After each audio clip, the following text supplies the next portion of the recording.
All right, let's dive into a really powerful idea. It's framed as this imaginary dialogue called We Who Wrestle with God. And what it does is bring together three totally different voices to explore one of life's deepest, most persistent tensions. This whole exploration really boils down to this one single question. It kind of pushes back on that idea that life is supposed to be this endless struggle, and it asks, hey, what if the point is something else entirely? So you've got these two fundamental paths laid out in front of us. On one side, you have this idea of constantly wrestling with God, which, can so often lead to just endless conflict, resentment, and feeling cut off.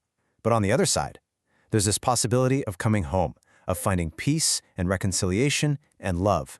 This contrast, right here, is the central drama we're about to unpack. Now, to really get into this tension, the source material imagines a conversation between three incredible figures. You've got Jesus, who talks about God as this deeply intimate father. Then there's Jordan Peterson, the psychologist, who's always urging us to face tragedy head-on and to speak the truth. And finally, Reverend Sun Myung Moon, a religious leader who really emphasized this idea of God as a heavenly parent with a deeply sorrowful heart. And this brings us to our first big theme. How do we even think about the ultimate reality? Is it some distant, abstract concept? Or is it something way more personal, something like a father? And believe me, the consequences of this choice are absolutely huge. See, if God is just an idea, you can keep it at arm's length. It's safe, it's abstract, it's just a principle you align with. But the moment God becomes a father, well, suddenly it's a relationship. It's one that can be wounded, and it's one that demands your personal faithfulness, not just some abstract agreement. Jordan Peterson's character in this dialogue just nails the implication here. He says that the moment you admit the ultimate reality might actually be relational, you lose your loopholes. All of a sudden, you can't just manage a concept anymore. You have to respond to a person, a personal reality. And morality gets very, very personal, very, very fast. And that, of course, leads to a truly profound question. If God is a relational father who can actually be wounded, why would this father weep? What could possibly cause grief in the ultimate reality? And what's so fascinating is that all three voices kind of converge on the same answer. For Jesus, it's the pain of a child who is lost and just refuses mercy. For Reverend Moon, it's seeing his children block love and destroy each other. And for Peterson, it's the cold, hard reality of moral failure, that our choices can genuinely betray love. In every single case, the common thread is that our freedom and the choices we make really, truly matter. So that brings us right to the next big theme, sacrifice. All three of these voices talk about it, but they frame it in pretty different ways. Is sacrifice mainly about aligning yourself with some high truth, or is it more about bearing love for other people? So what's the higher aim here?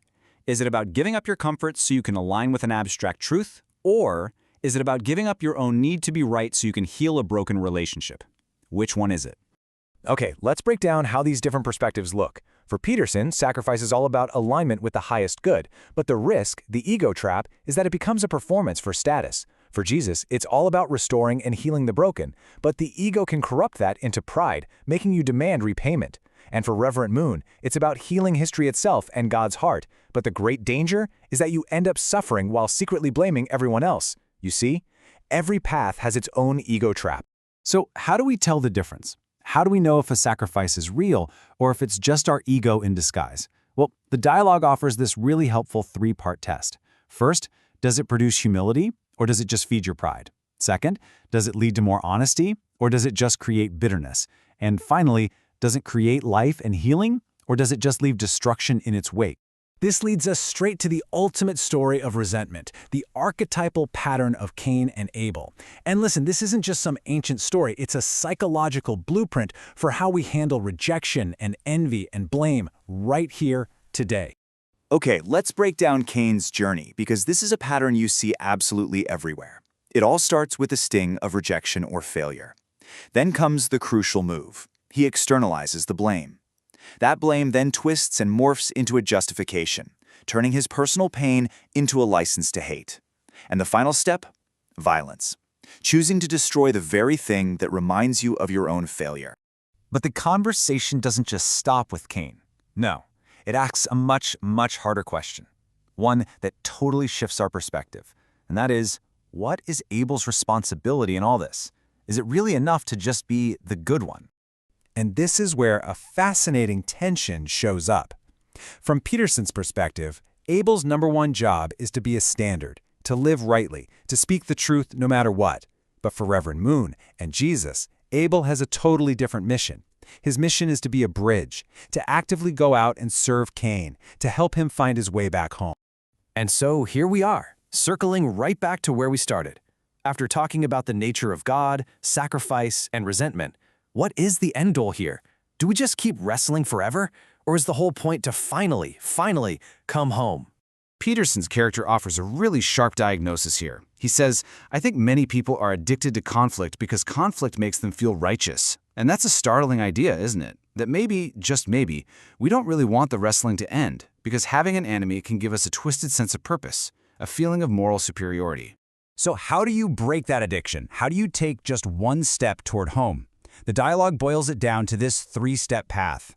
First, tell the truth. Start with the lies you're telling yourself. Second, forgive someone, and do it now to break that chain of anger. And third, live for others. Serve someone, because when you do that, you start to feel the heart of the Father. And that leaves us with this final, powerful thought.